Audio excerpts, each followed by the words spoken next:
to chew my gum. You have the same screen. My gum I have. chewing I know, but my gum chewing is I only was- for the patrons. I was just letting you listen. I was being a good friend. I was being patient and understanding. There we go. Here we go. Here we go. Here we go. What's up, Grayson? Ahoy, friends. What's up, Nicole? There's my friends. Yo ho, a pirate's life for me.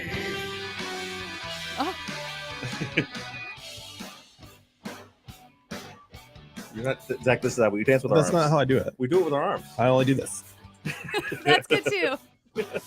That's good too. It looks like you're in a hurry to get it done, and that's probably true. Yeah. What is up, YouTube people? The gum thing. I got a new bit I'm working on about. Well, it's not a bit. It's just an observation. I'm going to turn it into Jerry Seinfeld. That's going to be my new thing. Okay. But it's just funny that you would put a piece of gum in because something occurred to me the other day. Nobody chews gum anymore. You're not supposed to eat the gum. Nobody chews it gum anymore. Fart I bubbles. still chew gum. You got to be a rarity. How many people do you see? Used to be anywhere you were at, somebody's chewing gum, and they would take a piece and then be like, "You want a piece of gum?" But Yeah. that's not a thing anymore. I'm still that. You're still the that one type of person. I'm gonna offer me. people some gum. Back in the listen, everybody in the chat, finish this song for me, and we'll see how many people are between Zach's age and my age. It's extra flavor. It's extra fun. It's extra. And then type that in there. Okay. That's I little just want lag to shout there. while you wait for the lag. Shout out to all my fellow gum chewers in this crowd. They are not disappointing. A lot of my favorite folks. Oh, Sandra is Chewing gum. incorrect. That was before. I think that honestly, I Oh. think that came in before you. Oh, but now the rest of the doublemint come in. They're wrong. Sugar-free They are- gum is right? That's right. crystal. Sugar-free gum. That's right. Where'd that go? Yeah. Chris, that is the correct answer. It's extra flavor with extra fun. It's extra sugar-free gum. That's disgusting. Why would you have sugar-free gum? Listen, that was like everybody they had so many different flavors of the extra gum. Almost all gum is sugar-free now. No, I want Yeah. the extra sugar.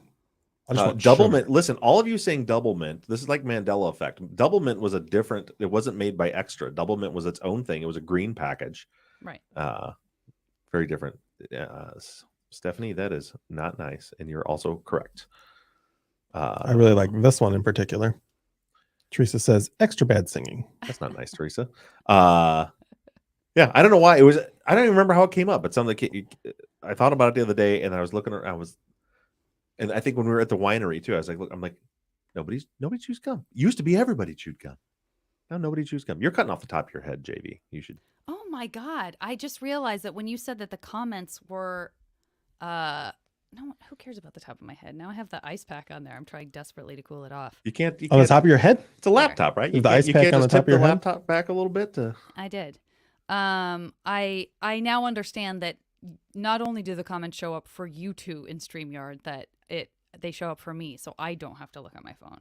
Oh, you didn't know that? No. Oh, yeah, they're right there. You just hit comments. And I can scroll up and out. Oh, this changes everything. This is a I'm game changer. starting to like doing this again. Just Okay. only right now. Just now.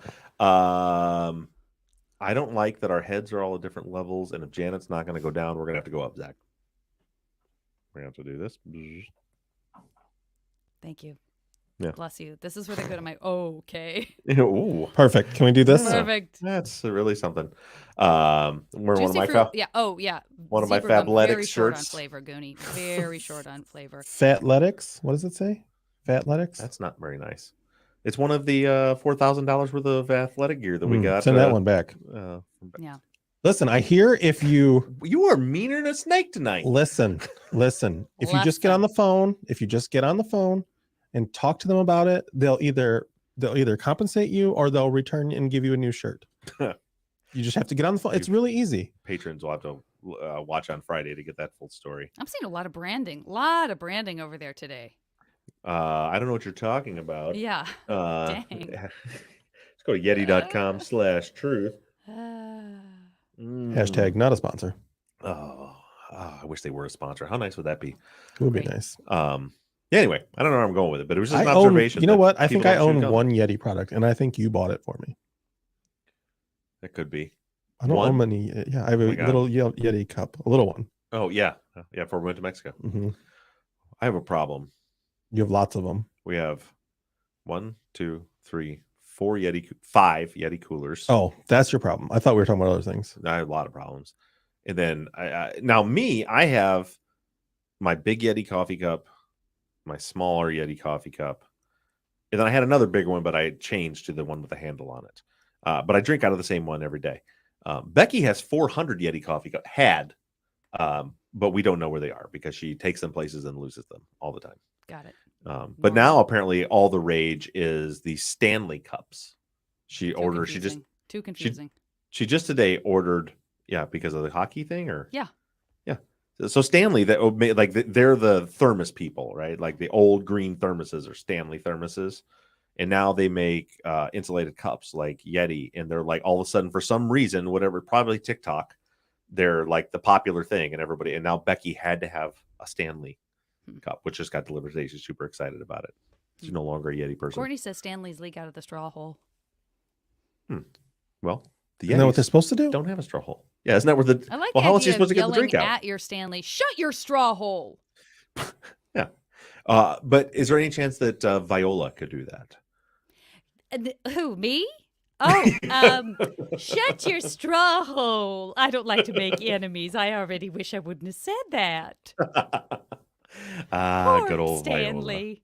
Let's Is see if Stanley who is let's Stanley? see if Am we I can- Stanley? Let's see if we can find Janet again. Where is she?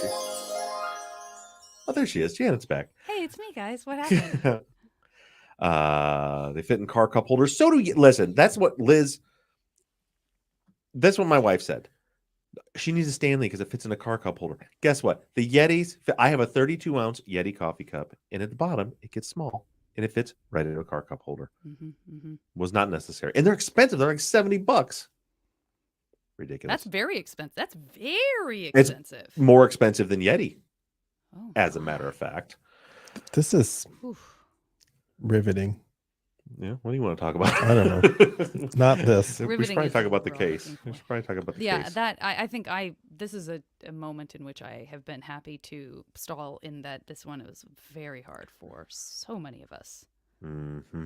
And I did have a conversation today with Rosa to get a few things all cleared up to make sure that to try to hopefully I'll have answers to everybody's questions. Gotcha. And with that, do you Great. think we should go ahead? And, Let's are you start ready with to? Oh, I got Yeah, this shit. let's I'll jump fuck in. it up 7 times. Oh, you know what? Last thing. For your travels, You maybe mean- not. I know you have a different. Do you want me to time it? Oh, never mind. I was just gonna tell you. I just because it's a real ass pain now that I'm editing for myself to do like something short, like an ad, because I got to come in here into the booth. I got to set all this shit up, record the ad, and then I got to airdrop it out to. I got to export it, airdrop it out to the other computer where I edit in there. And so it's like I want to get a microphone just for my desk, just to record ads. And the technology today, I just bought a Shure MV7, which is like the SM7B, the kind of classic podcaster microphone, but it's a USB version of it. Mhm. I can plug it right in. It's got like auto leveling, noise canceling. I recorded an ad on it this week, and then I went into edit expecting it to sound like a tin can bullshit recording. It sounded fucking great. Great. It's crazy that like and out there, not in the booth, just in another room. So, have you ever looking in the market for an easy to use travel microphone? The Shure MB7. I'm sure I'm gonna forget that and ask you to text it to me. So Yes. get ready to do that. Goonie, that's right. Everybody hit that thumbs up, hit the like, so more people or whatever the reason is people say to smash the like. Low energy. I should have had a Celsius. I was super. You know what? Lowe's took it out of me. That was the problem. Lowe's took it. This out of is me low today. energy. Lowe's took it out of me. I got so stressed out listening to you tell that story. I had to remind myself it wasn't happening to me. Right. Yeah, that's about right. I started to get really upset. There's a 27-minute story about me ordering a refrigerator from Lowe's in the Patreon hour in the first hour. With that said, let's go ahead and hit record. I think. Great. Recording. Recording. Is this on? I'm recording. Am I on Zoom? Viola. Is this the internet? Listen, you're so sweet, Hello? Viola, but we just need Janet. We need Janet. Have you seen Okay. Janet? Hey guys, I'm back. What happened? I blacked out for a second. Okay, well I am recording, so I'm ready Me to too. clap at any 1, 2, 3. Ooh, that was a good one. That was a real nice clap.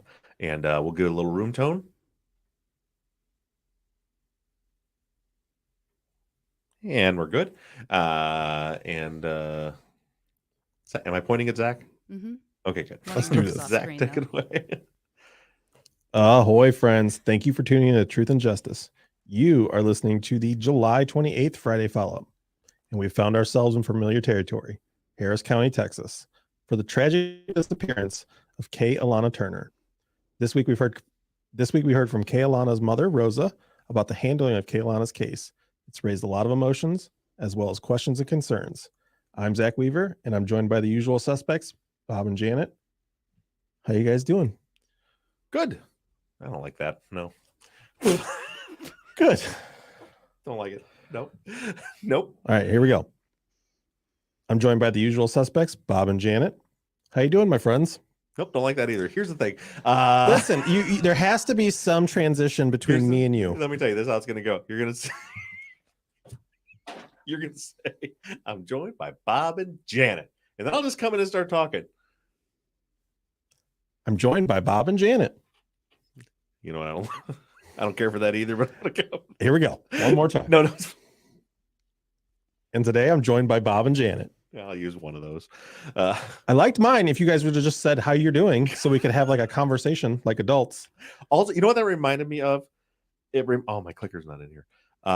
It reminded me of, and I'm sure, Janet, you've done this a million times. I've done it 7 times. Well, maybe not because it's an unscripted thing, but like in an unscripted show and they film you and you go meet somebody and then they have you go back out and then go back in and meet him again and go back out and go back in and meet him again. Me saying, doing good, Jack, after I'd already been talking to you for an hour. It didn't sound like you. No. At all. It sounded like you. It wasn't just, so you know, not your fault, my fault, Zach. I'm just going to put all these on the screen. That's a good idea. I like this one because I guarantee it's for you. No, she's talking about you, clearly. Nope, because she later said. Yeah, that seems pretty clear. Clarification. Yeah. All right, here we go. Also, at some point, I'm going to have to get that paper. You want to grab it now before you I don't distract me in the middle of the episode? Oh, hey, everybody! How are our levels? Do we sound about the same? Oh, yeah. Across the board? We've made some adjustments because Janet was quiet last week. Do we sound equal? Should we talk so they know if we sound equal? Why? They've been listening. Good question. Catherine does love us all. I want to make sure she wanted to make sure everybody knows that. Thanks, Catherine. They're good. All good. Those are good. Thank you. Good. We fixed it. Wonderful. All right, here we go. Thanks, Zach, and thanks everybody for joining us in the chat on YouTube. We have a ton of questions from listeners to get through that Janet has. Before we do that, though, I spoke with Rosa for about a half hour today. There was a few things from the episode she wanted to correct, and then while I had her on the phone, I wanted to run some of these questions by her so I had better answers for you guys moving forward. First and foremost, in the episode, the way that Rosa described to me when the police broke Kay-Alana's window out with the 2x4, I took that to mean that she was sitting in the driveway when that happened. And she wanted to let me know today that according to the police report, that happened when the police said they pulled up and she's sitting in the driveway. They had all this is after the people were taking pictures of her. She left. She was blocked. She came back. That the police showed up, pulled up in front of her car with their lights, with emergency lights going, and that she then took off, went through a fence and hit another fence, and then got stuck. And in the police report, it was at that point that they started yelling at her to get out of the car. She was locking the door repeatedly, like Rosa said, and the officer grabbed the 2x4 and busted the window out, and then that's when she then backed out away from there and took off again. So that's what it says in the police report, and Rosa wanted to make sure that it was clear that that is what it says in the police report. From what she had heard from the neighbors, all they told her was that Kay-Alana was just sitting in the car when they smashed the window in with the 2x4. So I wanted, and talking with her, I wanted to be clear. I was like, so which do you, she's like, I don't know. It was kind of ambiguous the way they said it. That's the way she took it, was that she was still in the driveway, but she wanted to make sure that that was clear, that it sounds like, and to me, one thing I kept thinking is, where the hell did they get a 2x4? It makes a lot more sense that they got the 2x4 if she had broke a fence already, because if it was a wood fence, that there would be 2x4s laying. Yeah, it seems a lot more logical. Yeah, I don't know, but anyway, she wanted to make sure that was accurate. And also I mentioned that, so she went to a house and asked some teenager if she could sleep in the driveway. He went in and talked to his parents. They came back out and she was gone. And then the second house was where she was singing and was saying "I love you" to everyone. A couple things she wanted to point out with that. One was that was not in this neighborhood.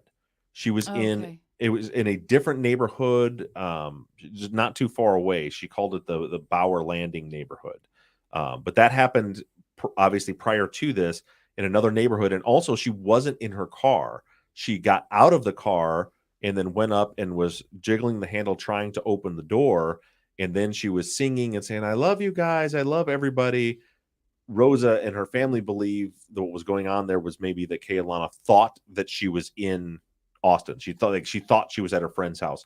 That Rosa has spoken to that woman directly and has seen like the Ring video from that incident. And that woman did call the Harris County Sheriff's Department at that point, and she made clear that she didn't think she was drunk or anything, but there was something going on. She was out of it. She seemed very confused, but she was outside of her car and she was singing and she kept saying, "I love you. I love everybody." And she was tried to open the door a couple times. So that, who knows exactly what was going on there. Clearly there was some kind of mental break going on there. The family's belief is that it's possible maybe she thought she had made it to Austin to her friend's house when she got there. But then, so those two incidents happened in the Bower Landing neighborhood.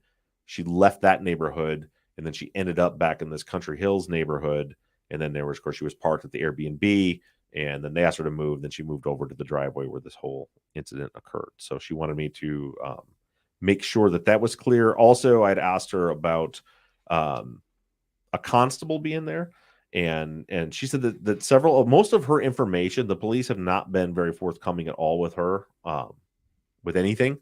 But so most of the information she has is from talking to the other neighbors that were there.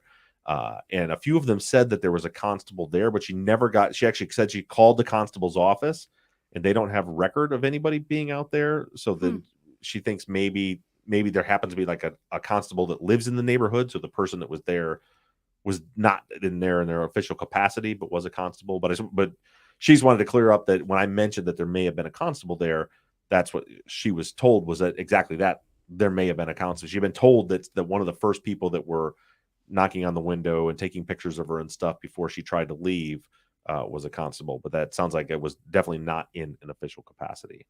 And with that, I guess, well, I was going to ask you, Janet and Zach, like what you guys thought, but I know, Janet, I know you had a really emotional, hard time with this episode.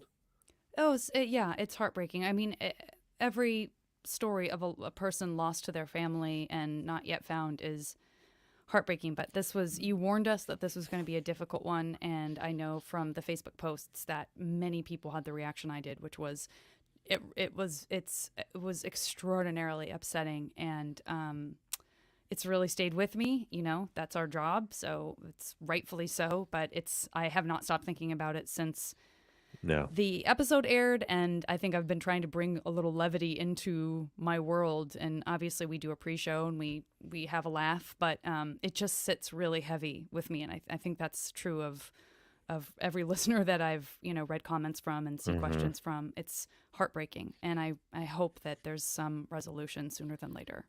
I'm right there with you. It was a really tough one to hear. Yeah, it was tough to listen to for me over and over. I mean, in the initial interview, in the edit, and then re-listening to the final one, it's so true. And I think that the sentiment seems to be a mixture of, I'm really upset, I'm really sad, and I'm also really angry. Yeah. So can we clear up something really quick? Because I see this question coming up. You keep saying constable. What's a constable? It's a good question. I don't know. It's another law enforcement agency type. And I know there's Courtney in the chat is from that area. And so she might be able to. She had said people will often mistake constable with sheriffs in that area. But I believe, okay, here she is. She says Harris County is split into 4 precincts. Each has its own police department, which are actually constables. So that's what a constable is. Thanks, Courtney. Definition is a police officer or a peace officer with limited policing authority, typically in a small town. Okay. All right. And with it, I know we've got a lot to say, but I saw the list, Janet, and you have a massive amount of questions. I do, and I'm seeing a lot of really key questions in the chat as well. I think some of them are covered by the Facebook post, but just quickly for Teresa, as we're still trying to kind of wrap our heads around the series of actions that happened. Teresa says, where was the fence that she hit? Seems it was right there if you think they picked up a 2x4 nearby. And I would add that earlier someone said if it couldn't have been that far away from where everyone was for them to see it happen at all when the window was smashed with the 2x4. But Teresa says, why would that be the first course of action? Yeah, well, in reading the charging document, I want to cut Harris County some slack here, and that's we're looking at this. And by the way, not for what happens after this, but Right. up to this point, we're looking at this in hindsight, and that's much easier to, Absolutely, to look at it that way. But so they get a call that there's a strange person parked in their driveway and they're refusing to leave. So the police pull up, park in front of there with the lights on, which is not an inappropriate response. Right. If what the charging document says is accurate, at that point, she turns in because they're now blocking the driveway. She turns and drives through a yard, through a fence, into another yard, and then it says hits another fence that's like a small fence. It says that's like has some horses in it, and gets stuck there. So this is all happening in real time. Like, oh, there's somebody in the driveway. Oh shit, she's taking off.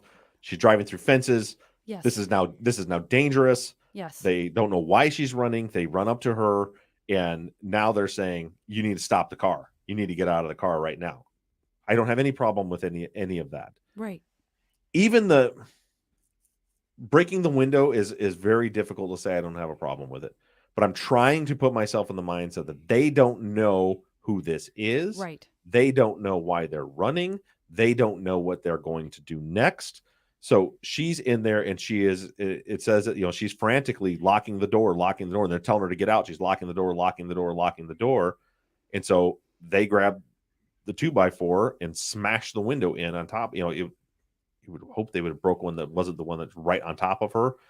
But again, I will give them a pass on the fact that this is happening very quickly.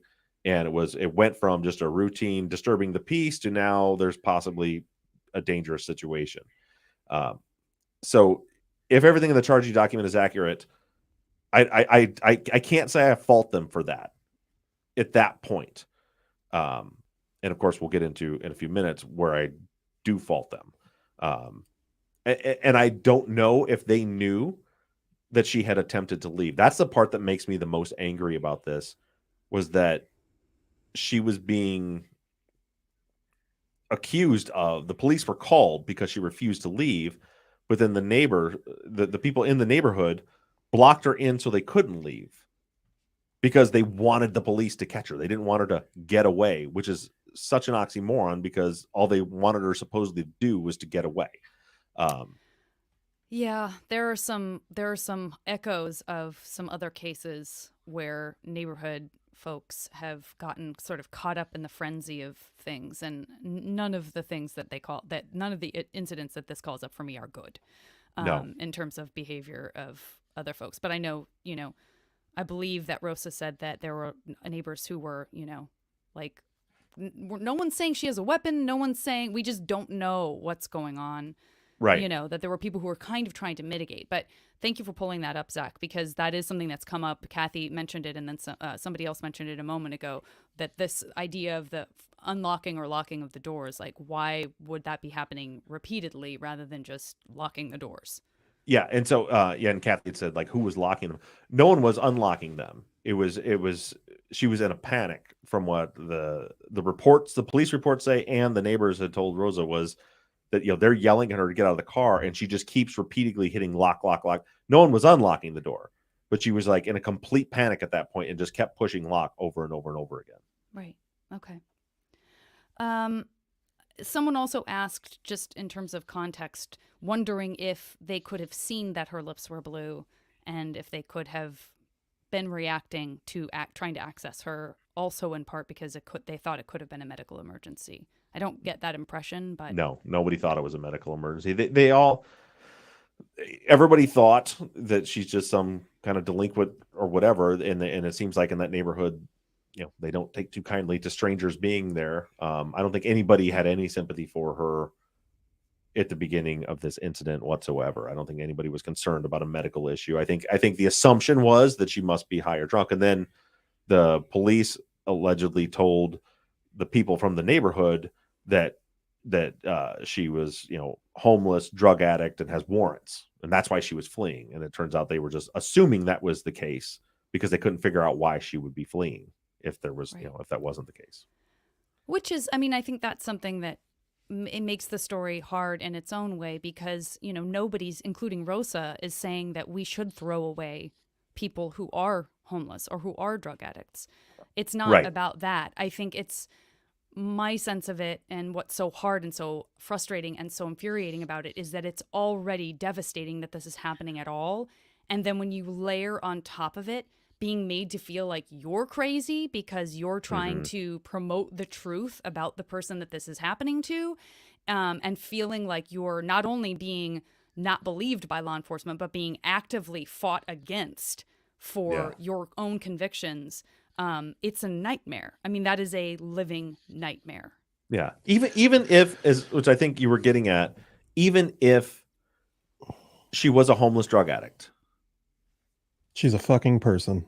Yeah, it does. Like, either way, I think like the situation should have been how differently would this have went if people had approached the car with some curiosity, some empathy. You know what I mean? If they come up like, if the approach was, "Hey, are you okay?" instead of "Get the hell out of my," and again, it's I keep wanting to point out that it's very easy in hindsight to say that.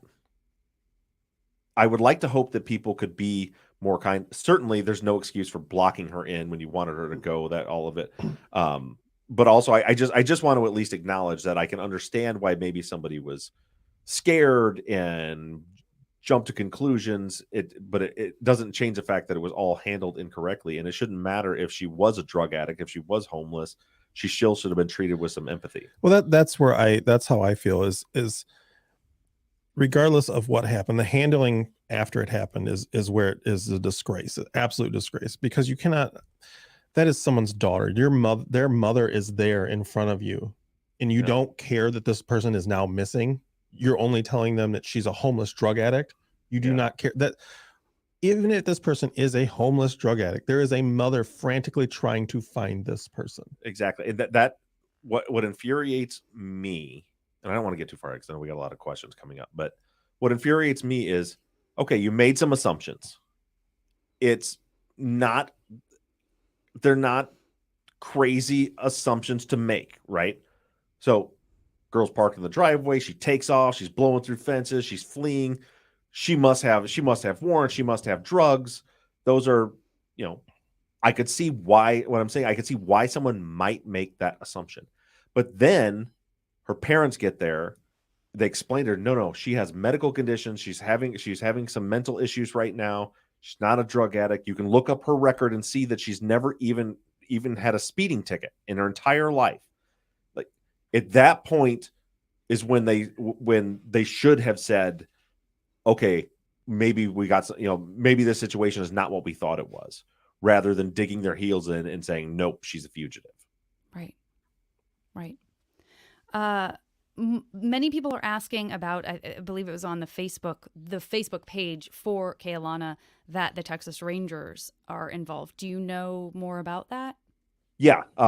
So the Texas Rangers got involved after that 2-week mark, when EquiSearch was trying to help, and they helped actually for a little bit that first day, and then they found out, nope, she's a fugitive. There's no missing persons report, so they can't help. Texas Rangers, they also tried right away to call Texas Rangers, Rosa and the family, and they couldn't help because there was no missing persons case. And eventually, once there was a missing persons report filed, they did get involved, because Rosa said that, I want to make sure I get this right, so I'm looking at my notes. There was a search they did in June, and the Texas Rangers were there helping with that search. And she said, as far as she knows, that was their first involvement. Once it was realized this is in fact a missing persons case. Of course, that was 3 months in, so they may have been connected to the case somehow. But she said in June, at the search was the first they were actively doing anything. So that was 3 months into her being missing. Right. Folks are also interested in if you have an opinion about the all of the controversy around the arrest warrant and not being able to be considered a missing person if you have one, and all of that kind of back and forth. There are people who are wondering, maybe it is better to have the warrant and the missing persons happening at the same time, because that could trigger more officers being aware and knowing what to look for. Do you have any thoughts on that? I don't have an issue with them being happening simultaneously, like to say, because she broke the law, right? She did trespass across her yard. She did destroy some fences. She destroyed some property. So yeah. Now, the fact that they charge her with attempted aggravated assault of an officer is fucking ridiculous. First of all, she didn't touch any of them. Second of all, even from their own report, she wasn't intending to hit any of them. Right. All it said is that one of them was near the car when she backed up and he had to jump out of the way. According to Rosa, the neighbor said that the car was never within 4 feet of any of the officers hitting them. So to trump that up to aggravated assault is nonsense. But to have a warrant issued because of the crimes that she did commit, despite regardless of circumstance, I don't have a problem with that, as long as the missing persons report is happening at the same time. The issue that I have is they had to fight them for 2 weeks to get the missing persons report because of the warrant, and because they were actively trying to stop them from getting a missing persons report out there. That's where I have the issue, because those were critical moments. If you look at the maps and you look at the area out there, and I'll get into with some of the further questions, but I have reason to believe that there should have been a much wider search happening immediately, and they wait 2 weeks to do it. That's where my problem is. Well, at some point they end up talking to a corrections officer who worked in that, and he said they can run concurrently. Yeah. So they purposely did not run them concurrently. Yeah, they never did drop the warrants. That's what happened. Mhm. 2 weeks in, that correction officer told them that they can run at the same time, and he helped push it through. I said he. I don't know if it was a. I do think think they it said it was was a he. gentleman. Yeah. Brian and Lauren both thought to ask if there was police body cam footage. There is, and no one has been able to get it. So Rosa has seen, and Brittany, Kay-Alana's friend, have seen pictures that residents were taking of Kay-Alana in the car. There is body cam footage, and they filed a Freedom of Information Act request for it and didn't get it. That sounds like they filed multiple FOIAs, and they keep denying getting them. It's not a good sign for the police. I can't remember. I apologize. I cannot. Gabby, maybe someone in the chat will remind me. But there's a reporter in Harris County that just ran a story like a couple days before our story on it. But she through the news agency has also requested the body cam footage, and they won't release it. And that's why there is this little thing where it's hard to trust the police, like what Rosa said about where they busted the window. Yeah. The neighbor said she was just sitting there in her car locking the doors, and they busted the window out. Again, she thought that meant at the driveway. Maybe it was through the fence, but then the report says she'd already busted through 2 fences at that point. She's like, the way she put it on the phone to me, she's like, "That's probably right." I mean, we talked about it. I was like, "Well, it makes sense because they use a 2x4." But at the same time, she's having a hard time believing them because they won't show them the footage. They won't show them the body cam footage. Gabby Hart. Gabby Hart. That's right. Yep. Thank you. Melissa says, assuming law enforcement did a search of the car, did they find anything apart from prescription drugs? They did search the car and found nothing. No weapons, no drugs, no nothing. Trixie would like to know if you'll be posting the charging document. Yeah, it's already posted. All the charging document and a bunch of photos and posters are up on the website.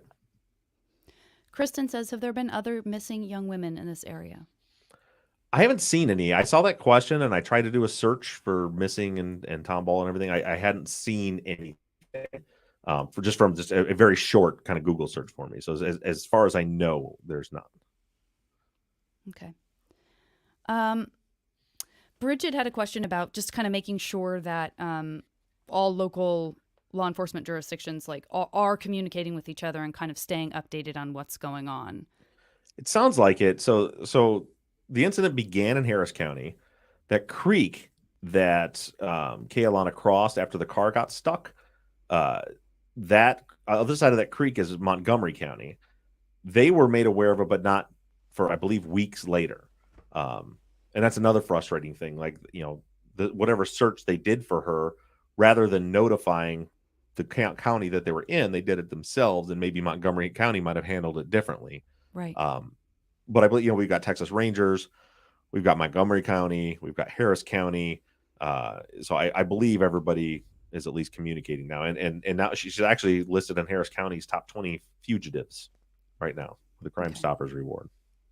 Well, when stuff like this happens and you do have the sort of feeling of a sliding scale on how much or how little you can trust law enforcement, when you start to see them maybe twisting the truth in some ways, when something tragic like this happens, I think it's very natural for certain people to, let their brain think of a worst case scenario as pertains to law enforcement. Like, could they have found her? Could something have happened? Again, going to that furthest away place of, could she have been harmed by police? And is this something that they, would be trying to cover up? Like that sort of extreme. I've seen that question and speculate. I would hate to speculate on that. Only, and I'm not saying that's impossible, but I guess my only response to that would be, at this point, we don't have any evidence to indicate that that's the case. And I certainly hope that's not the case. Yeah. Teresa has a bunch of great questions about searchable things, like what, if any, information has been secured about her cell phone use? Does her car have any navigation or GPS? Did Kay-Alana have a watch or other piece of equipment that tracks GPS or her health status? Great questions. I asked about she didn't wear a watch or anything that tracked her health status, nothing with GPS. Her phone was there in the car. So it can only provide, the police have it and they have her records. The family does not. But, that'll only lead them to the point where she got out of the car. And then she didn't have it with her anymore. Well, and it sounded as if it was dying before then. From what we know, the phone call that happened earlier where she said she was coming to Austin, she had 3%. And we don't know at what point in the night that happened. Right. Kristen says, do we know if drones were used to search? Yeah. So let me look here. So Kay-Alana's father got with somebody, it's not like a private citizen, that brought a drone out within a couple of days afterwards and tried to search the area. They went down the creek, the way she put it, searched the area with the drone, didn't see anything. And then they also had underwater drones that went through the creek to see if there was anything to be found there. Nothing was found in either instance. And right now, I don't know, in that area, being that far south in Texas, if there's ever a time where there's no foliage on the trees. Maybe Courtney or somebody in chat can, because I always think, like here in Michigan, like, it happened in March, you'd be able to see pretty well because there's the trees are barren. But I'm guessing that's not the case that far south in Texas. Yeah, I mean, there are certain trees that are deciduous, and there are some that aren't. So, I mean, I'm just thinking of the time I've spent, which is not that close to Houston. It's more close to San Antonio. Oh, that's right. You used to live in Texas, right? Well, I just go there all the time because I have family there. But Crystal says, have all the homeless camps and areas been checked anywhere close? just to sort of go through if somebody has a break with reality, a psychotic break, however you want to, if there is some kind of amnesia behavior happening, have those kinds of areas been checked? I don't know, and that's something that I will mention to Rosa. The thing is, it would take a vehicle to get her there. So Tomball, where this happened, is way outside of Houston. So like it's miles back, even back into Tomball, which is a small town, and much further before you get into Houston, where you might expect to see some of that. So I don't know, but I'll ask. Our local says always has leaves and lots of underbrush, and there's literally a tree farm across the street. Oh, yep. Solomon says, what searches have been done in Montgomery County? There's been several. Texas EquiSearch, once they were able to help, have conducted a few searches of the area. But they said it's those woods there. If anybody, I need to post it on the main. By the time this drops, I'll have it posted on the main Truth and Justice page. I think I just posted on the fan page. But one of the neighbors that was there for the whole event and actually followed the police on foot down to the car, tracked with the GPS and made a map of everywhere Kay-Alana went. Where you see where she's parked, where she drove down to, where it was blocked. And then she drives back. So if you're looking at that map on any of our social media, the white dotted line is, you see where she's parked. She drives up, turns a corner, gets blocked, drives back, and then it shows where she went through the fences, where she went through the pasture, and then where the car stopped. And then there's a red dotted line where she traveled on. They know she traveled on foot after that instance. And from that location, you have, dead ahead, there's a farm, a house and barns, now buildings, and then Decker Prairie, Rose Hill Road. And to the left, you'll hit the road even faster. To the right, if you veered off to the right, it just goes into acres and acres and acres and acres of just forest. Mm-hmm. And it sounds like from EquiSearch, I was told they just did another search out there this Sunday, I believe. But they said it's extremely thick underbrush, very hard to navigate. So it's really difficult to search the whole area. But they've searched those woods on several occasions, from what I understand. But also really difficult to navigate if you are a person barefoot. I mean, we're not talking about an abduction here that we know of, right? So right. It's hard. It's also hard to imagine being a person who is clambering through that to some great degree, deep, deep, deep into the undergrowth as well, right? Yeah, and I guess I don't remember there's a question, and so I may be stepping on a question that's coming up, but this is a good time to point out.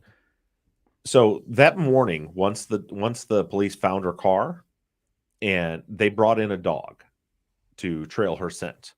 The dog trailed her scent over. There's like a log across the creek where she crossed the creek, over the creek, and then up to where the house is. If you look on that map, you see a house and a barn. They trailed her up to like that house and barn, which is right on Decker Prairie, Rose Hill Road, and then they lost the scent.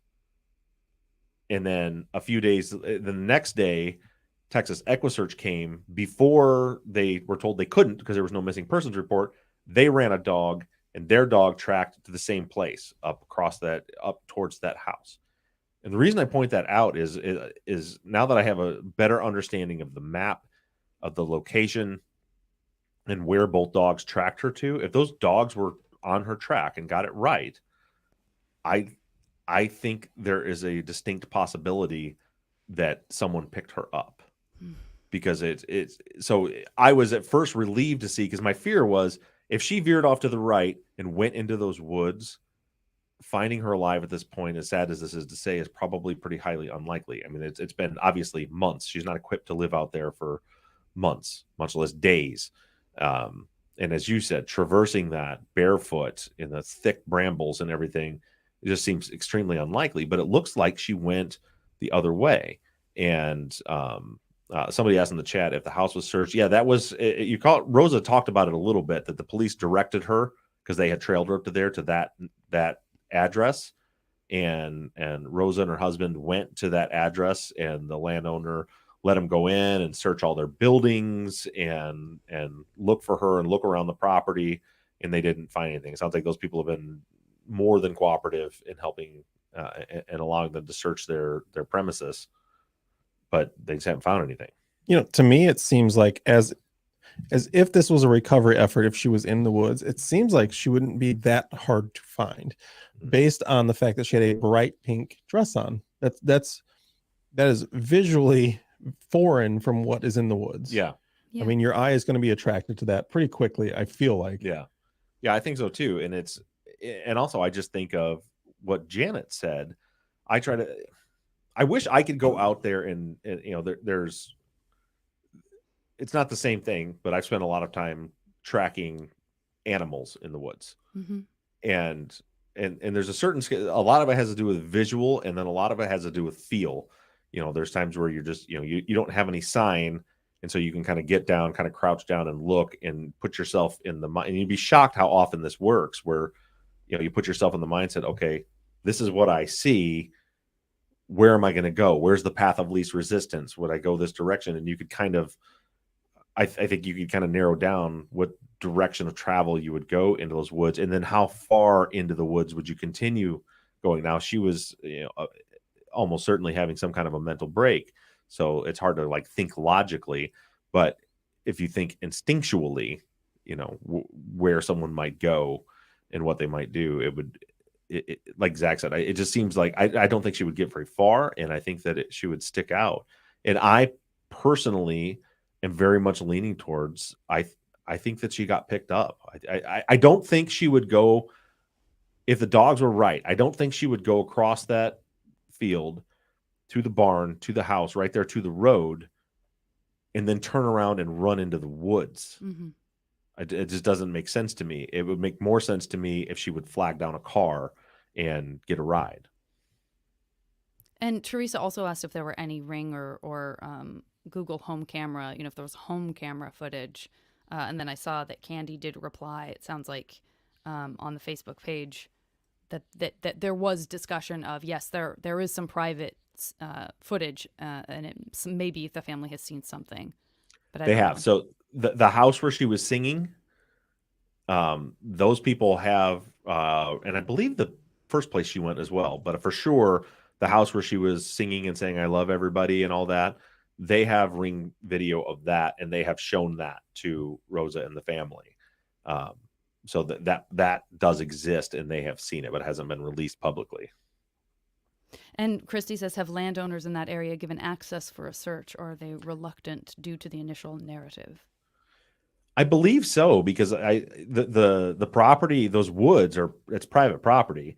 And Rosa sent me a map today that EquiSearch sent her to show her where they searched, and they were searching in those woods. So someone must have given them permission. Okay. Heather has a bunch of questions that suggest that she's maybe familiar with the areas from that area as well. But so there's a few different things here. Have there been discussion in regards to trains? There's an active cargo train line that runs somewhat adjacent to 290. And Heather even put a map on the Facebook page and is calling out some, like a specific zip code. So I rather than go through all of this here, I don't know. So it gets pretty specific, but maybe that's something that has already been addressed or could be shared with a family. Some of these very specific, like this, this zip code hasn't been called out, where Cypress runs into Tomball Magnolia. There's a lot of forest, unpopulated neighborhoods, but there is a northern end that's rural. And then Heather finishes all of these thoughts with mentioning that, she says, unfortunately, sex trafficking of individuals is a huge problem in Houston and all surrounding areas. Has there been any research done in regards to this possibility? Okay, so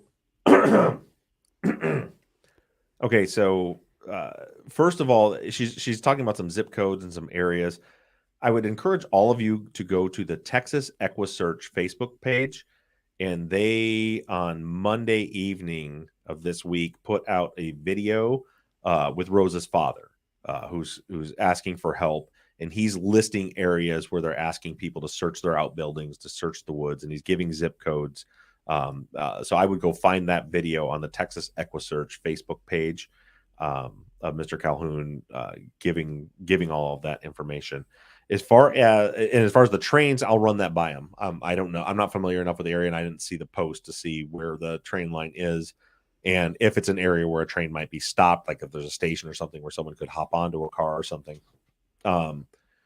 As far as the sex trafficking, Rosa did tell me today that I believe it was through the Texas Rangers, but somehow law enforcement has run Kay-Alana's face through facial recognition software. And I don't know exactly what that means, but they search all kinds of databases to see if she's popped up anywhere, and she hasn't. And then they also checked sex trafficking sites to see if she had popped up on any of those, and she hasn't. And I don't know what that means either. Like if they know these sites exist and they monitor them, or how they do it, but they did tell her that they checked, and she has not shown up on any sex trafficking sites. Okay. Teresa says, based on what her mom shared, it appears this trip she took didn't seem planned or communicated to others. Do we know why she decided to go visit this friend? Did she go regularly to see this friend, or take shorter road trips alone? So I don't know how normal it is for her to make trips. I know, but what I do know is that this trip wasn't normal. It's abnormal for her to just take off and not tell anybody on a whim, like where she, just all of a sudden it's like, oh, I'm on my way to Austin, when people were looking for her.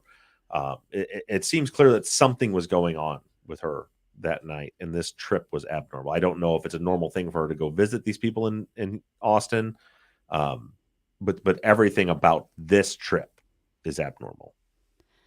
One of the cases that this reminds me of is Mitrice Richardson, and I don't know if you guys are familiar with it, or if anyone in the chat is, but it's a Southern California case of a young woman who had what I would characterize to be a similar mental episode, and was arrested in Malibu, in the Malibu area, and was released, even though she was not in a state in which she should have ever been released, and despite the officers promising her mom that they would keep her safe and keep her there. And so there's the idea of this being a thing that can absolutely happen to people and lead them to places they wouldn't normally go, and lead them to some of this erratic behavior. I don't even know if it's that uncommon. I think the outcomes are often ideally better than something like this. But it does happen. And I think that's, that takes us to, folks like Lauren, who say, do police go through training to recognize somebody in the midst of a mental health crisis, and what can be done to start requiring that kind of training? It reminds me of Dr. Scott and the work that he does with the police force, like having that mental health professional who's helping to read the situation as it's developing. Yeah. And I think there is training for that. I don't know how much training there is for it, or, how common it is in smaller communities. But again, this one was a little bit different. Maybe there is training that could have signaled to the police that maybe something's going on here. In my opinion, they should approach any nonviolent situation far more gently anyway. And that may have prevented this. And again, as I've said, like, I get, like, things happen quick. It goes from, hey, there's somebody in a driveway, to now she's taking off and barreling through fences and stuff. And all of a sudden now we're chasing her. But I think that despite whether or not they knew or should have known or could have known that maybe there was a medical or a mental situation happening here, just approaching nonviolent situations with a gentler touch would make a huge difference. If they just pulled up, they didn't need to have their lights on. Just parked in their driveway. I used to teach emergency vehicle operations training, which means how you drive cars with lights and sirens. I taught that course to police officers and firefighters for years. The purpose for the lights and sirens are to notify people that you are that you're supposed to still operate within due regard of safety in the law, but to notify people that I may be running a stop sign. I may be running through a red light. I need you to get out of my way so I can hurry up and get somewhere. There was no immediacy here. There was no reason. I would have trained all of my firefighters in a situation like that. To me, this is the same as if someone calls the fire department with a burning complaint, which happens, people don't know this. They think they're always just, kicking down doors and rescuing people. But a lot of calls you get are, my neighbor's burning leaves and it stinks. Can you make them stop? So it's just a nuisance call. You don't turn your lights and your sirens on for a lot of reasons. One, because it's not necessary. And two, because you don't want to escalate the situation. So just pull up and walk out, be calm, be kind, handle the situation so you don't escalate things. And that there's no reason they needed to have lights on there. Imagine if they had just pulled up to the scene with their lights off and knocked on the window and just said, hey, ma'am, are you doing okay? Are you feeling all right? How differently this thing could have gone. Yeah. Well, you brought it up earlier, requests for searches, volunteers, anything like that, Texas EquiSearch, people certainly asking as we move into kind of our process and ways in which the Truth and Justice listener can help out, people saying, are there requests for volunteers for organized searches? People are asking about, I know Kristen asked about the FBI. Is there any question about whether they would get involved in something like this? I don't think the FBI would have any jurisdiction here, and it would have to be a kidnapping. They would have to cross state lines. There's a lot of things that allow the FBI to come into an investigation. I don't know that this would check those boxes. Maybe there's a deal if somebody requested it from Harris County or Montgomery County. I'm sorry, what was the first part of that? The other question? one was just people wanting to know how they search, can yeah. help, how if the people that are on the ground in that area can help. Right now, they're asking for anyone from the area to get a hold of anyone, landowners.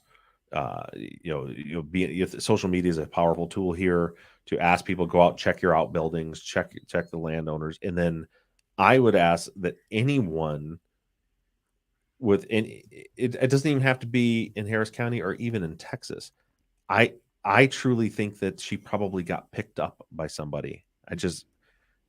And that's such a hard thing to say, because part of me is like, I hope that's the case, because that's the scenario where I think we could find her alive.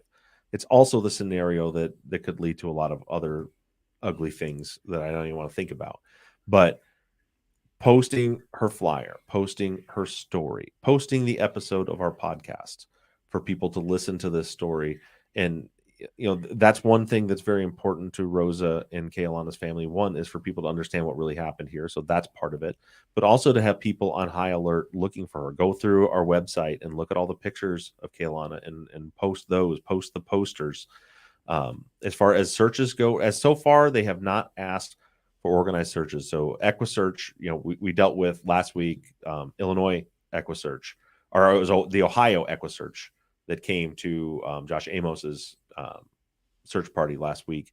They wanted a ton of volunteers so they could really spread out and do a large grid search. It sounds like Texas EquiSearch, I don't know if it's just this instance or in general from what Rosa said, that they keep telling her that they have very highly trained people that work with them to do this kind of thing. And they don't want a bunch of random volunteers participating in searches. That may change, and we'll let you know if it does. But as of right now, Texas EquiSearch is handling the search efforts, and what they're asking for is for people to pass out flyers, share at social media.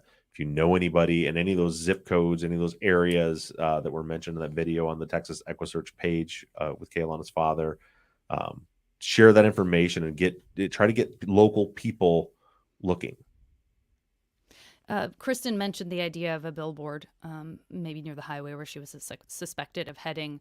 I thought that was a really interesting idea. Obviously, that's a way that people would be, I'm sure, willing to contribute funds. Yeah, that's something I'll get a hold of Rosa and see if that's something that they're interested in doing. The thing is, if Kay-Alana was picked up by somebody, if that's the scenario that we're dealing with, if the dogs were right, they tracked her right up to the road, then her scent disappears. That seems to be a pretty distinct possibility.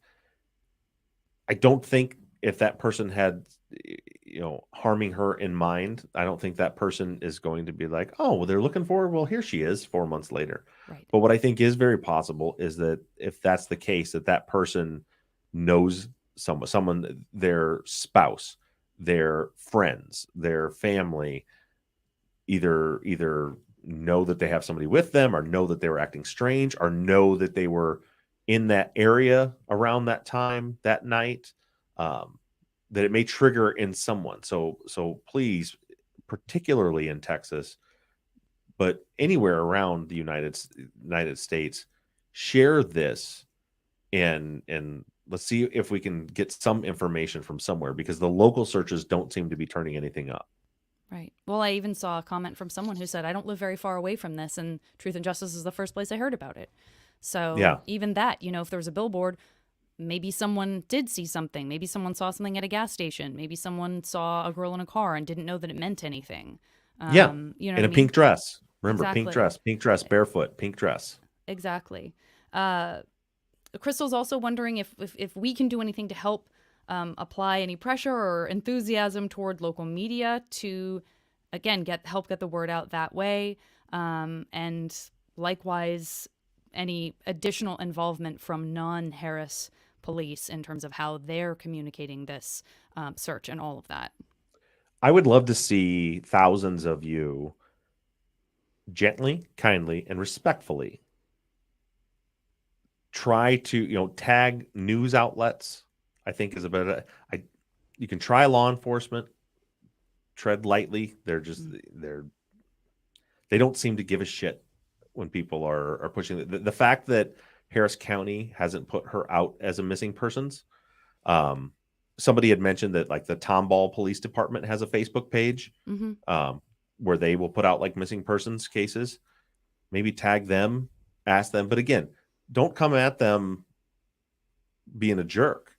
But if you come at them and say, listen, there's more to this story. Will you please post her missing persons? Will you please help us get the word out so we can try to find her? Keyword respectfully. Yes, very much so. I really think that is an important thing that we can do to help get the word out. We just need to get more people looking for her. Like Zach said, he was talking about in the woods, but in the same circumstance, you mentioned like if somebody saw somebody at the gas station or whatever. Like we are lucky in the fact that Kay-Alana was wearing a very distinct piece of clothing. She was wearing a long, bright pink dress, and she was barefoot. And if we get her picture out, there may be somebody that remembers that they saw her, even if it's just like to give us a direction. Why Texas EquiSearch is searching in those woods. If we get a credible sighting that no, we saw her south of Houston in a semi truck, then we know that she left that area, and we can adjust the search. Right. And yes, Lilius, there is a missing person flyer that Rosa, I believe, created in addition to what EquiSearch has out there. I've seen a few different things that are pretty shareable that have multiple photos of Kay-Alana. I did see someone posted in our Facebook.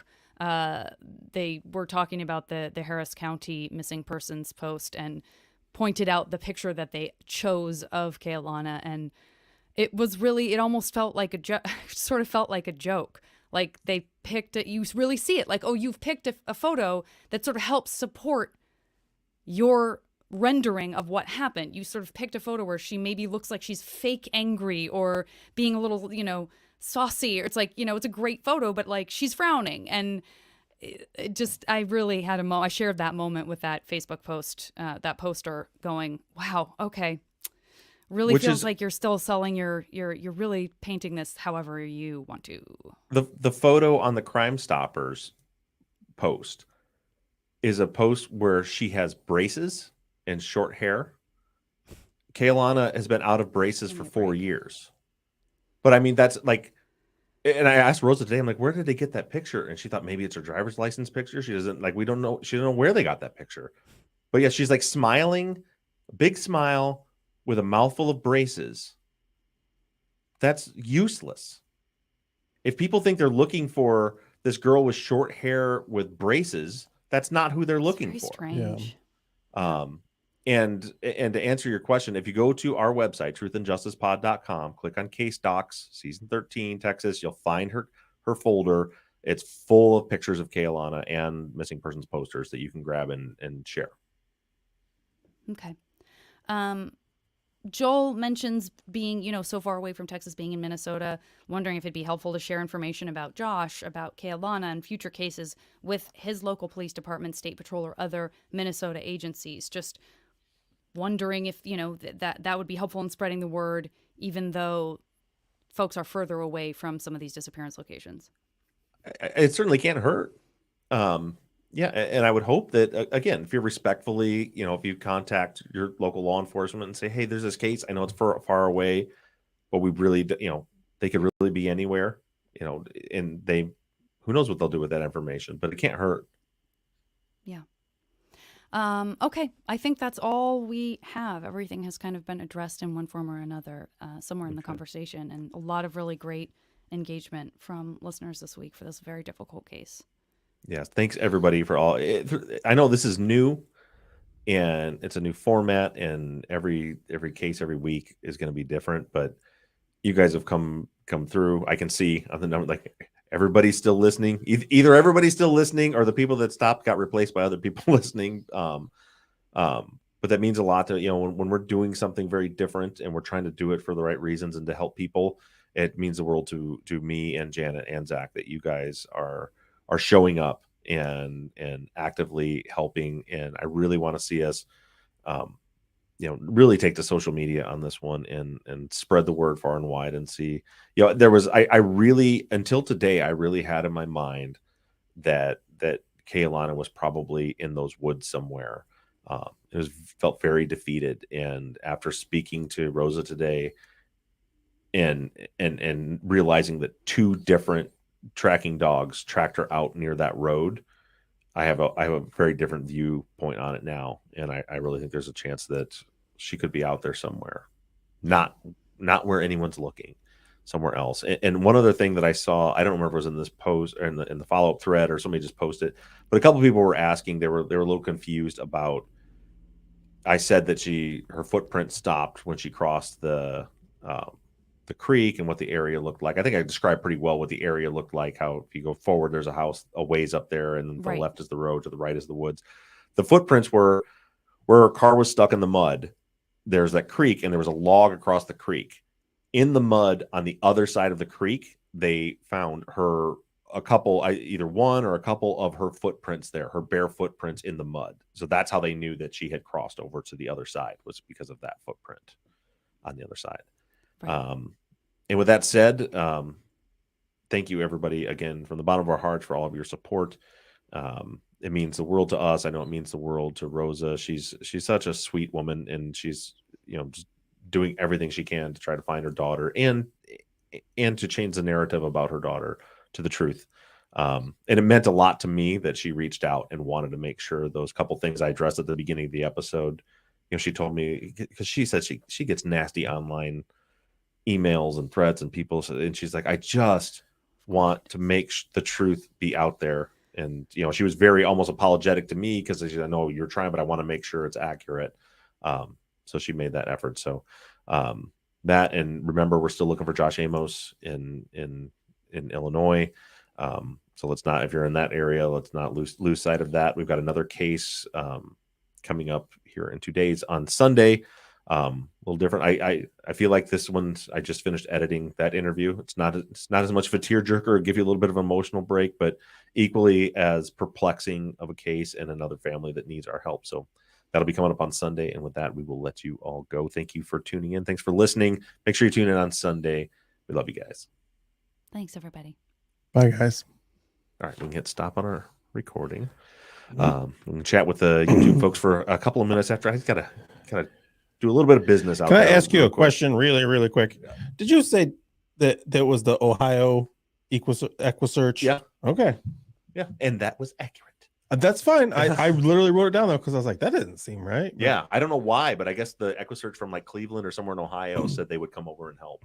So I don't know if maybe there's not a branch in Illinois. I gotta pee. I'll be right back. Guys in the chat. Business. They probably all left us. You know what? It happens though. Kathleen, I see you in there. Hi, Kathleen. Thinking about you, and I really like the billboard idea too.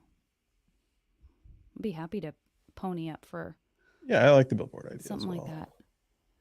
I think a big thing is just getting the word out. Like that listener said that they're in the area and didn't even hear about it till Truth and Justice. That's disheartening right there. Yeah. I mean, Yeah. so we definitely need to help spread the word as much as we can. You never know where people are getting their information. There's so many. That's the kind of crazy making thing about social media and the news in some ways, is like there's just so many resources now that you just don't know what's going to slip past, you know? Yeah. No, Because you're everybody absolutely right. can't just be monitoring every form of social media all the time, or the new, you know? So, yeah.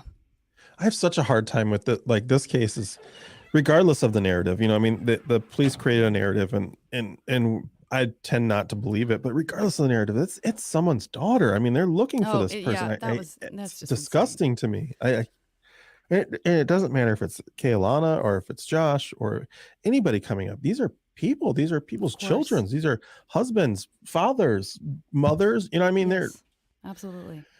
it's hard. It is. And I know I said husbands and fathers, and because I'm a male, I'm a husband and a father myself, so I just excluded everybody else because I was thinking in No. my own role. But Yeah, No, we we get know what it. you're saying. We get it. Brian, thank you very much for the super chats. Brian says, thanks for all that's your the hard work. man. This is for Zach and Janet.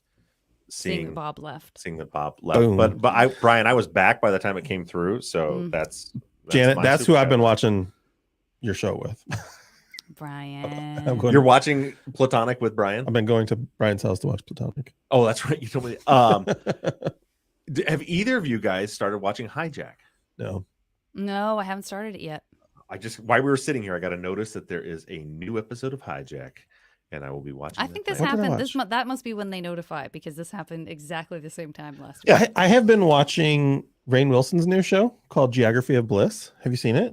It's beautiful. It's a beautiful He's show. great. It's a weird. Rainn's great. The whole idea of the show is he's trying to find happiness. It's not a scripted show. I mean, it's a they follow him around. Huh. The first episode he goes to Iceland. I mean, it's a fucking beautiful show. Love And Rainn that. Wilson's fucking hilarious. I do love me some Rainn Wilson. I did a podcast with him. I'm trying to remember what it was called. It's not good. Was it about Dwight? Terry Carnation. He did a whole character. He did this whole other character called Terry Carnation, who was like Nice. a You know, his father was like a pretty DJ. well-known painter. I did not know that. I don't know anything about Rainn Wilson other than Dwight. And Yeah, his father was like as believe he far as was I in know, was like a Meg. pretty well-known. He died. He got eaten. Yeah, he got eaten. They talk about that in Geography of Bliss. Yeah. Mhm. We started talking about this, and then we were right when we were to start the show.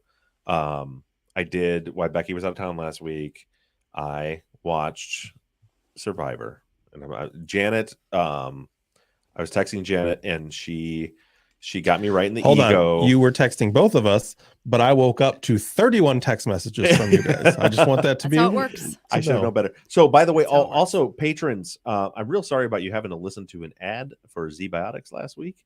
That was because I was working.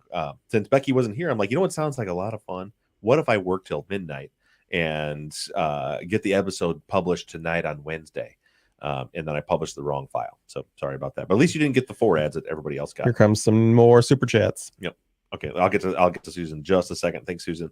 But so that night I went into bed and I was like wired because I've been working all night. I was like, oh, okay, I'm gonna watch an episode of Survivor. So I was kind of half asleep, half watching, but I was really like, this is not for me. And I was whining and complaining about it to Janet, who seemed to take great offense about it, by the way. She told me, if you can just stop it, you're gonna ruin it. Just like, we're gonna watch I it. said if you're gonna hate watch it, don't bother, because we thought you would like it because it is about feelings as well as about gameplay. Yeah. So and then she started appealing to my ego and telling me that she was just thinking about how I would dominate due to You would. my handsomeness, my physical strength, Well, now, and hold on. my astute brain Some power. of this is being assumed based on what I was saying. Well, that's the way I read I it. don't remember using all of those words. Not all of those words. Yeah, but it helped because I really was like, because I had in my mind, you said you can't think of it like Alone, and in my No, mind you I can't. was like, this is not Survival. They're playing. No, when I text you, I'm like, you Janet, have to imagine yourself there. Like, how would I play this game? yeah. I believe one of my texts said, Janet, they doing puzzles. They doing puzzles up in here.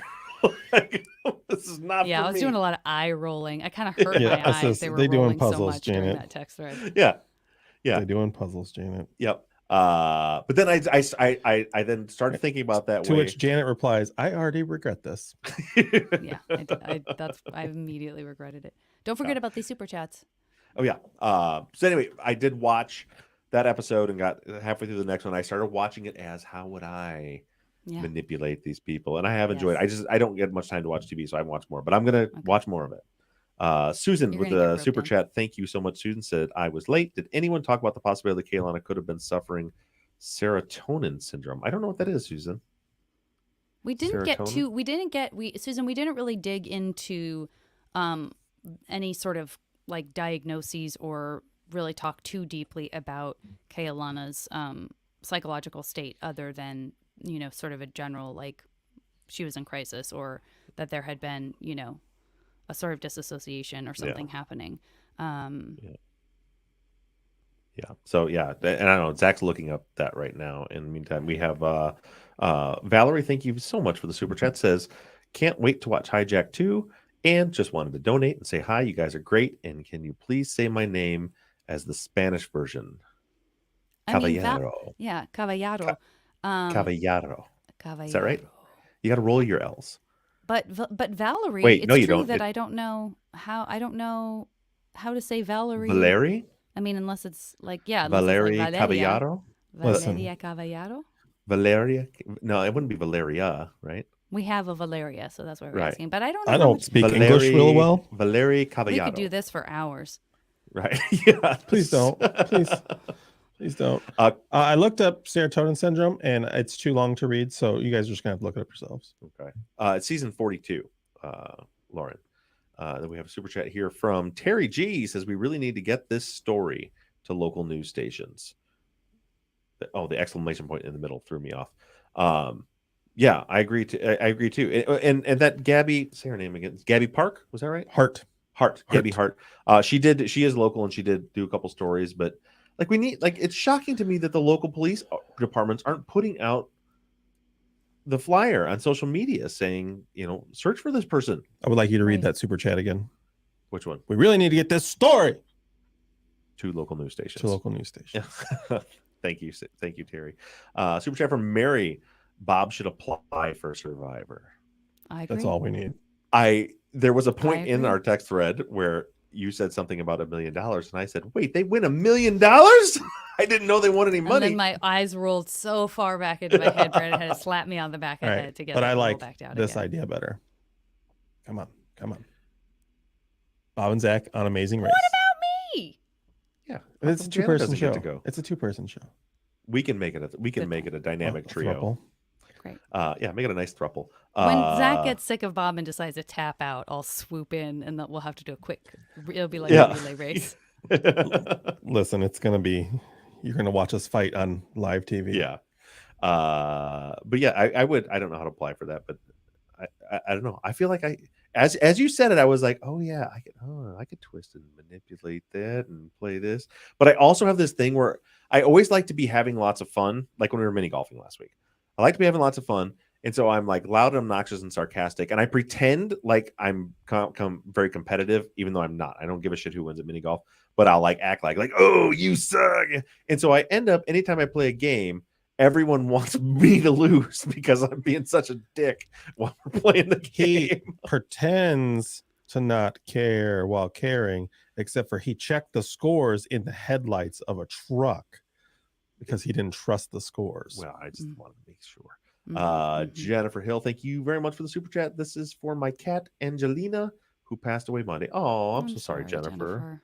That's a bummer. I don't know why you gave us $2. Yeah. Thank you. I'm sorry. Shout out to sweet Angelina hanging out with Mo Whitley. Shout out. Yeah, I'm sorry about that. My kitty cat, I said we just finally opened the garage door and let her back out into the world. She's doing fabulously. Got little stitches are all healing up. Yeah, they have internal dissolving stitches, and then they glued the skin on the out. And they told me to keep her in there for 2 weeks. I'm like, 2 weeks? This cat is going insane. Right. And by the way, did not use the litter box in the garage one single time. She shat everywhere except the litter box. Makes sense. But that's not her fault. She's not an inside cat. Yeah. But I was like checking her to make sure there was no infection or anything. The hair is starting to grow back, and like the glued part seems healed and not scabbed. And so I was like, all right, you can go outside. She doesn't go anywhere. She just hangs out. Lilius, thank you for the super chat. Says, do we have lists of local stations for these cases?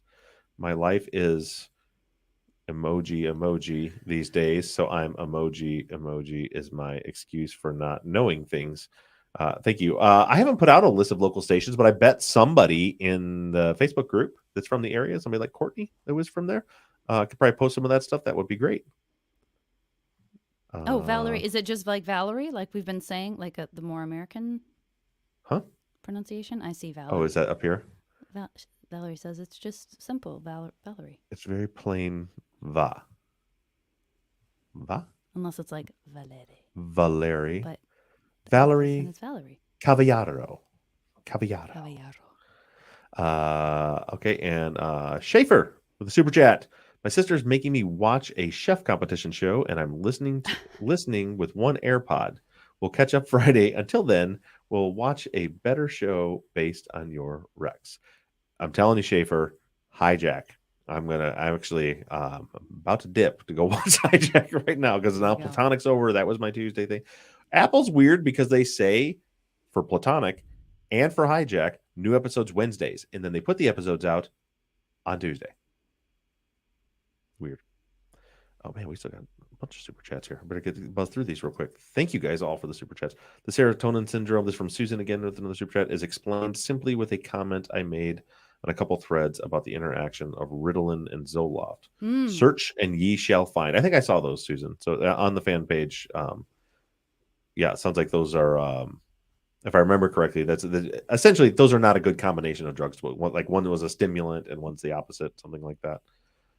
This one's for you, Stephanie, with a super chat. Thank you, Stephanie. Says, Janet, did you have a scary story to tell on Radio Rental? Oh, I mean, I haven't been asked, but maybe. What's Radio Rental? It's a new anthology series from the mind of your friend Payne Lindsay. Oh, wasn't he doing something about aliens? Maybe that happened already? I remember he's doing something about aliens. Anyway, and I don't know why why can't he ask me about a scary story? Nope, I have his cell phone number. Payne could text me and ask me, and he doesn't. Now I'm going to yell at him at Obsess Fest. They make it awkward. Good idea. Courtney's listed some local stations: KPRC, KTRK, KHOU are the local affiliates. Boom. Off the top of her head. There's some local affiliates. KPRC. Teresa, please don't make Bob compete on Naked and Afraid. I want to. Oh. I don't want to have to blind myself with acid or forks. Oh, first of all, let me get. Where are we at here? Did I miss any super chats? Oh, there we go. This one from Angela. Can I request a birthday shout out on 7/20? We missed it, Angela. Happy belated birthday and happy today colonoscopy. Yeah, and a sympathy shout out for being old enough for a colonoscopy, which I had today. Congratulations on the Good on you Happy for getting birthday. that out of the way. You got some time now. You don't have to worry about it. Best part of a colonoscopy, the giant, massive farts that don't stink. That's fun. If that's not fun, well, I don't know what is. I can't speak to that, but now I can't wait. Oh, I've never had one, but I've been in the room with someone who had just had one. And they, in order to do it, they pump you, they flush you out. Riveting. You're going to love this. They pump you full of compressed air. I know what happens. To inflate your colon, and then they put the camera in so they can see it.